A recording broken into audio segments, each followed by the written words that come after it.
사랑하는 성도 여러분, 5월 24일 금요일 아침입니다. 하나님의 은혜와 평강이 함께하기를 축복합니다. 좋아요, 구독 꼭 눌러주세요. 우리 천만 성도 교태하는 그날까지 함께 달려가도록 하겠습니다. 오늘 우리에게 주신 하나님 말씀은 열왕기상 20장 26절에서 34절까지의 말씀인데요. 우리 함께 28절 말씀 읽도록 하겠습니다. 그때에 하나님의 사람이 이스라엘 왕에게 나와 말하여 이르되 여호와의 말씀에 아람 사람이 말하기를 여호와는 산의 신이요 골짜기의 신은 아니라 하는도다. 그러므로 내가 이 큰 군대를 다 내 손에 넘기리니 너희는 내가 여호와인 줄을 알리라 하셨나이다 하니라. 아멘. 아람 왕 벤 하닷이 이스라엘을 쳐들어왔습니다. 사마리아 성을 보호했다가, 그리고 너무 쉽게 생각해서는 했는데 하나님께서 아합을 불쌍히 여기시고 이스라엘을 불쌍히 여겨 주셔서 그 벤 하닷을 몰아내 주셨습니다. 주랭랑을 했죠. 그래서 벤 하닷은 바로 이스라엘 뒤에 하나님이 계신다는 사실을 까마득하게 잊고 인식하지 못합니다. 그래서 우리가 왜 전쟁에 졌을까 고민하면서 그들이 재정비를 하게 되었는데, 바로 말과 병거들을 다시 숫자를 늘리고, 그 다음에 주변에 32명의 왕들로 해서 체제를 이끌어 나가니까 좀 오합지졸이 되기도 하고 의사소통에 문제가 있잖아요. 그래서 감독체제로, 수직구조로, 바로 다이렉트로 명령 내려서 일사불란하게 움직일 수 있도록 감독체제로 만듭니다. 자, 그리고 중요한 것은 이스라엘 하나님은 산의 하나님이다. 그래서 우리가 사마리아 가서 그 산중에서 싸워서 우리가 패배한 것이다. 그래서 골짜기로 불러내고 들판으로 불러내서 우리가 전쟁을 하게 되면 이길 것이다. 이렇게 이제 전략을 짜고 1년 후에 정확하게 이스라엘을 쳐들어왔습니다. 이스라엘 쳐들어왔는데 그들은 어디에 머무르는가 하면은 바로 그 아벡이라는 곳에 진을 쳤습니다. 아벡이라는 곳에 진을 쳐고 이스라엘 사람들을 부릅니다. 와서 싸우자. 예. 이 골짜기로 불러내는 거죠. 그런데 그 숫자들을 보니까 이스라엘 백성들은 그들에 비해서 염소 떼와 같아요. 그들은 10만 명이 넘잖아요. 어마어마한 숫자와 염소 두 떼와 같은 이스라엘 백성과 싸우려고 하니 뭐 되겠습니까? 하나님의 사람이 그 아합에게 전쟁을 준비해라, 언제든지 쳐들어올 수 있으니 그렇게 예고했죠. 근데 뭐 잘 준비해도 사람이 준비하는 것은 한계가 있잖아요. 그죠? 그래서 이스라엘 백성은 나름 준비는 했지만 어떻게 아람과 싸우기에는 굉장히 역부족이다. 그런데 하나님께서 다시 하나님의 선지자를 아합에게 보냅니다. 그들을 또 다시 너에게 붙여주리라. 그가 한 말이 하나님 보시기에 정말 괘씸한 그런 말들도 들렸는데, 그 말이 뭐예요? 하나님 무시하는 경향이죠. 하나님을 무시하고 이스라엘 백성들을 무시하는 바로 아람 나라의 그 생각들, 그것을 하나님께서 지적하시고 그런 왕을 하나님께서 너를 통하여서 다시 처단하시겠다고 말씀하시죠. 그것이 무엇입니까? 바로 이스라엘 하나님은 산의 하나님입니다. 산중에 계신 하나님, 들판이나 골짜기에는 없다. 그래서 들판과 골짜기를 주관하는 우리의 신을 모시고 오면 산중에 있는 하나님은 우리와 싸움에서, 신들과의 싸움에서 패배할 것이다. 그래서 그들을 아벡으로 불러내야 된다. 이런 생각들을 가지고 있다고 하는 거죠. 그래서 하나님에 대해서 그들이 그전에 하나님의 영광을 받잖아요. 그러면은 그들이 하나님의 영광 앞에서 무릎을 꿇고 잘못했다고 그러고, 용서해달라고 그러고, 당신들이 시키는 일은 무엇이든지 하겠다, 뭐 이러면서 이제 조약을 맺어야 될 거 아니겠습니까? 그런데도 불구하고 그들은 여전히 우리의 신이 더 위에 계시고, 이스라엘의 신은 산의 신이기 때문에 지난번에 싸움에서는 산에서 싸웠기 때문에 우리가 진 것이고, 그러니 이번에는 그 하나님 아무것도 아니다, 우리 골짜기에서 아벡에서 싸우자, 이렇게 이제 이야기하니까 하나님이, 이런 하나님도 모르는 녀석들은, 이 교만하고 오만한 자들은 하나님께서 정리하셔야 된다, 이렇게 이제 말씀하신 거죠. 그래서 하나님의 사람을 통하여서 아합에게 하나님을 모르는 이 자를 처단해라. 그리고 이 모든 또 전쟁을 통하여서 너희들은 염소 두 떼와 같고 이들은 10만 명이 넘는데 10만 명 싸우면 누가 이겼어?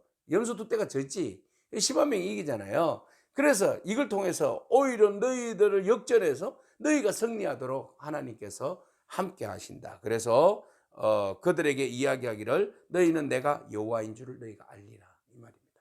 그러면 너희들도 정신 차리라는 겁니다. 너희들에게 준 이 기회를 정신 차려서 너희들도 하나님이신 줄 알고 우상 숭배하지 말고 돌이키라는 겁니다. 하나님이 그냥 막 도와주십니까? 아니에요. 돕는 이유가 있어요. 너희가 지금 정체성에 대한 이야기잖아요. 이 전쟁을 통해서 너희가 이기고 지구가 중요한 것이 아니라 지금 하나님을 너희가 어떻게 알고 믿고 고백하고 있느냐, 하나님을 뭐라 생각하느냐라는 거죠. 예? 하나님에 대해서 제대로 알고 하나님은 우리의 이스라엘의 하나님이신 것을, 예? 전쟁을 이기게 하신 것뿐만 아니라 꼭 이기게 해서 하나님이 우리의 하나님이신 것을 고백하는 것이 아니라 하나님과 우리 사이에는 절대 떠날 수 없는, 네, 그런 관계인 것을 깨달아라. 지금 이 이야기를 하는 겁니다. 그래서 전쟁을 붙였어요.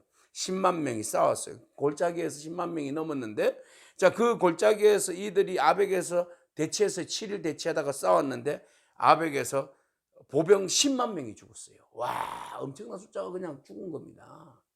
이스라엘 백성들의 손에 의해서 전쟁은 진행되는데 하나님께 썰어버린 겁니다. 그래서 그들이 아벡 성 안으로 막 도망 들어갔어요. 근데 그 성이 또 무너져 버렸어요. 여리고 성이 무너지듯이 아벡 성이 무너져서 거기서 깔려 죽은 사람이 2만 7천 명이에요. 12만 7천 명이 전사했어요. 그러니까 그 벤하닷이 얼마나 놀랬겠어요. 그죠? 그래서 그는 그 성중에서 가장 그 골방, 그 은밀한 곳으로 들어가서 숨었어요. 들들들 떨었어요. 그리고 그 부하들과 함께 어쩌면 좋겠냐. 야, 우리가 이거 안 되겠다. 이스라엘의 신이 보통 신이 아니구나. 우리가 여기에서, 야, 우리가 쉽게 생각했다가 큰 코 다쳤다. 우리 다 죽은 목숨이다. 이제 잡히면 우리는 죽는다. 이런 이야기를 한 거죠. 그러자 그의 신하들이 그에게 이렇게 이야기하죠. 우리가 들은 적 이스라엘의 집의 왕들은 참 인자한다고 하는데 우리가 베옷을 갈아입고 허리를 동이고 테두리를 머리에 쓰고 왕 앞에 나가면 생명을 건질 수 있을지 모르겠습니다. 자, 우리가 항복합시다. 이렇게 된 거예요. 그래. 지금 우리가 생명을 살리는 것이, 부지하는 것이, 목숨 부지하는 것이 더 중요하잖아. 그래, 알았어. 그렇게 하고는 베옷을 입고 왕 앞에 갑니다. 그러니까 왕이, 아이고, 네가 아직도 살아 있었냐? 그랬어요. 네, 내 생명을 살려주옵소서. 살려주십시오. 살려주시면 무엇이든지 하겠습니다. 제발 살려주세요. 막 이렇게 나온 거예요.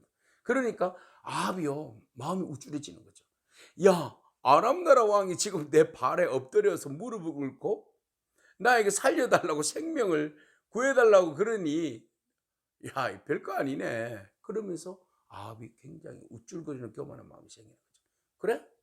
그러면 뭐 살려주지. 지금 이 전쟁을 이기게 하신 분이 누구인지 망각하고 있는 거예요.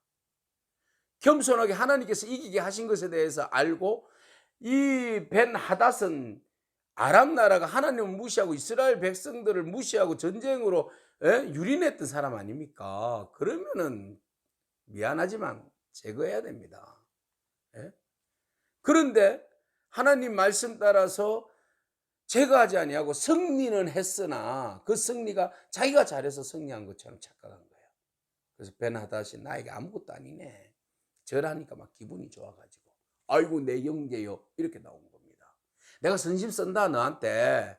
에? 너 오늘 죽어야 되지만 내가 선심 써. 그러니까 너는 형제야, 이렇게 이야기하는 겁니다. 나라와 나라 간에 서로 동등한 입장에서 우호를 맺을 때, 조약을 맺을 때 형제라고 이야기하지 않습니까? 예? 그 용어를 써버린 거예요. 어떻게 형제예요? 왼수지. 예?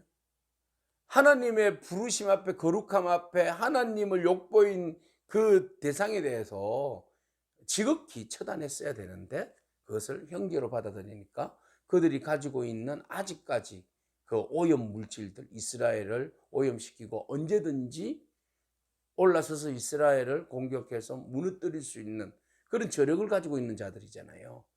에? 그런데도 불구하고 그들을 받아들였어요. 그러니까 딱 눈치를 보니까, 아이고, 이 왕이 우리를 받아들일 것 같아. 야야, 더 우리가 납작 엎드리자. 이들이 이렇게 된 거 아니겠어요? 33절에 그 사람들이 좋은 징조로 여기고 얼른 받아들이고 벤하닷에게 무릎을 꿇고, 아이고, 왕의 형제입니다. 우리가 왕의 형제죠. 맞죠? 왕의 형제죠. 예? 그러니까 더 기분이 좋으니까, 그래, 아이고, 싸우느라고 고생 많았는데 내 마차에, 내 병거에 올랐다. 이 동등한 입장에서 왕을 높여준 거예요. 아니, 죽여야 되는데 높인 거예요. 자, 그러면서 벤하닷이 왕 앞에 엎드리면서, 아이고, 우리 아버지가 아람 나라가 이스라엘 사마리아 막 쳐들어오잖아요, 옆으로.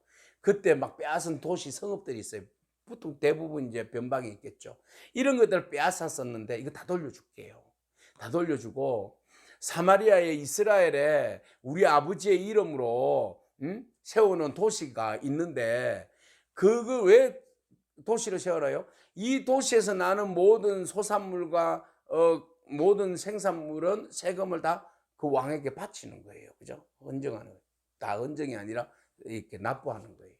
그렇듯이 우리 도시에도 당신의 이름으로, 우리 땅에도 아람이라는 나라에도 당신의 이름으로 도시를 하나 만들겠다고. 거기서 들어오는 수입이 얼마나 많습니까? 아합은 생각하니까 너무 좋은 거예요. 늘은 이제는 자기에게 위협적인 존재로 느껴졌잖아요. 그런데 그가 이세벨과 결혼하면서 두루와 시돈과의 사돈 계약을 맺었잖아요. 그래서 이제 어느 정도 이렇게 자기들 세력을 높여갔는데 이 생각은 늘 언제나 그런 국제적인 정세에 대해서 눈이 떠져 있잖아요. 그래서 아람이라는 나라도 자기들 늘 언제나 공격했는데 아람 나라가 크거든요. 그 지역에서 아시리아가 등장하기 전까지만 해도 아람이 굉장히 큰 나라잖아요. 나만 장군. 그죠? 이 엄청난 큰 나라잖아요.